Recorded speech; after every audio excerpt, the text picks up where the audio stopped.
Assalamualaikum warahmatullahi ta'ala wabarakatuh.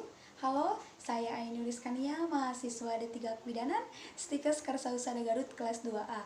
Di sini saya akan sedikit menjelaskan tentang faktor-faktor yang mempengaruhi kehamilan, kebutuhan psikologi terhadap ibu trimester 1, 2, dan 3, deteksi dini kehamilan, dan juga asuhan kehamilan pada kunjungan awal. Baik, langsung saja ke materi yang pertama, yaitu tentang faktor-faktor yang mempengaruhi kehamilan. Ada beberapa, yang pertama ada fisik, yang kedua ada sosial, budaya, dan ekonomi, yang ketiga ada psikologi.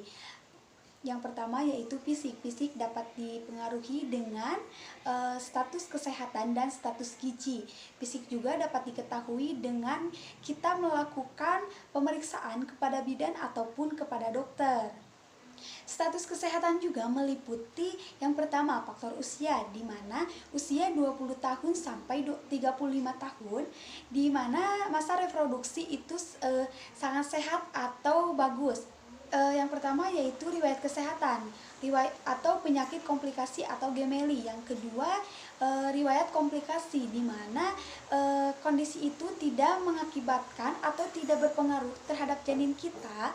Jadi yang kedua yaitu riwayat komplikasi. Jadi tidak berakibat kepada janin kita, yaitu penyakit darah. Status gizi kaya akan serat, protein, air putih. Kebutuhan gizi pada ibu hamil secara garis besar yaitu ada asam folat, energi, zat besi, dan juga kalsium.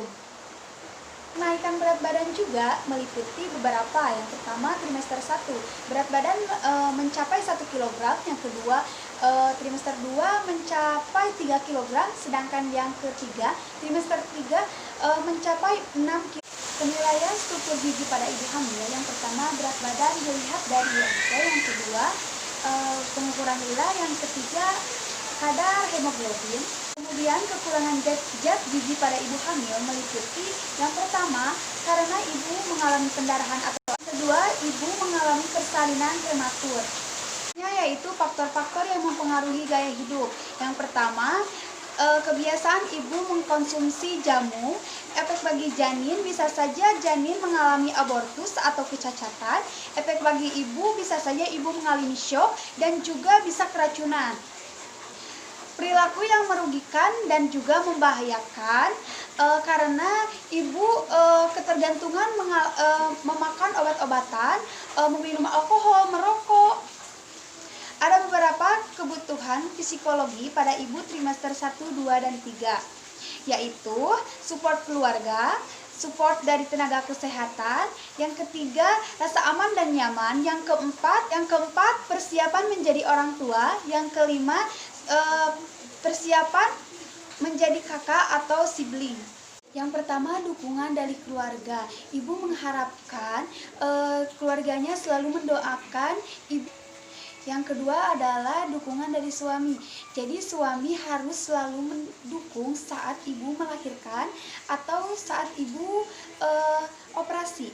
Yang ketiga adalah lingkungan, di mana di antara mereka ada yang bersedia untuk mengantarkan ibu kalau sedang kesusahan atau kesulitan dengan kendaraan atau.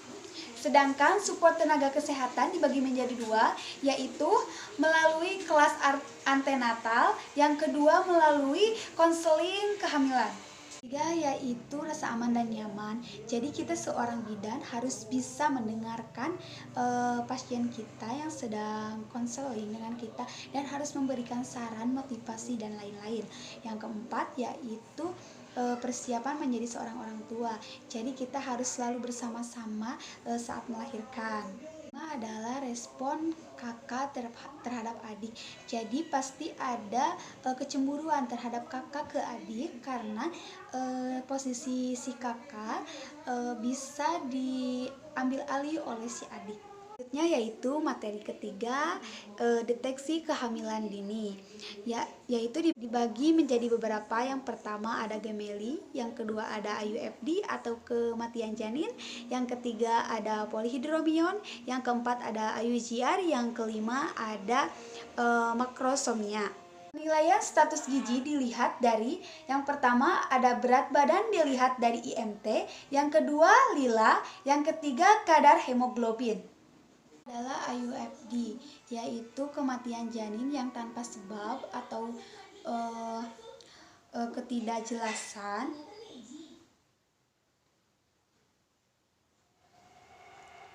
yang mengakibatkan kehamilan tidak sempurna. Tanda kehamilan atau tidak terlihat karena janin tidak ada bergerak saat di perut ibu. Untuk pencegahannya, hindari perokok dan tidur jangan terlentang pada kehamilan 28 minggu atau lebih. Yang selanjutnya yaitu ketuban pecah dini, di mana kantung ketuban pecah. Tanda dan gejalanya yaitu panggul terasa tertekan dan pendarahan per vagina. Pencegahan menghindari faktor-faktor risiko dan selalu memeriksakan kehamilan adalah polihidromion. Air ketuban lebih dari 2 liter. Pencegahannya menerapkan pola hidup sehat, minum air 8 gelas sehari. Adalah janin yang mengalami pertumbuhan janin yang mengalami hambatan atau yang tidak sesuai dengan usia kehamilannya. Adalah makrosomia, yaitu berat badan janin atau bayi melebihi 4.000 gram dan juga TFU sudah melebihi batas normal. Yang terakhir yaitu tentang asuhan kehamilan pada kunjungan awal. Yang pertama yaitu mengkaji tingkat kesehatan, nasihat keperawatan saat hamil, dan membina hubungan saling percaya dan juga mengidentifikasi faktor resiko. Riwayat kesehatan yang selanjutnya adalah anamnesa.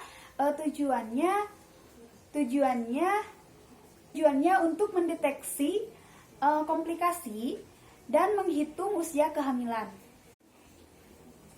Bukti biodata yang pertama adalah riwayat kesehatan. Riwayat kesehatan sekarang. Yang kedua, riwayat bidan yang masa lalu. Yang ketiga, riwayat bidan yang sekarang. Yang keempat, riwayat kehamilan keluarga. Yang selanjutnya riwayat kehamilan sekarang. Dan yang terakhir adalah riwayat pemeriksaan fisik dan laboratorium. Tujuannya untuk mendeteksi dini kehamilan.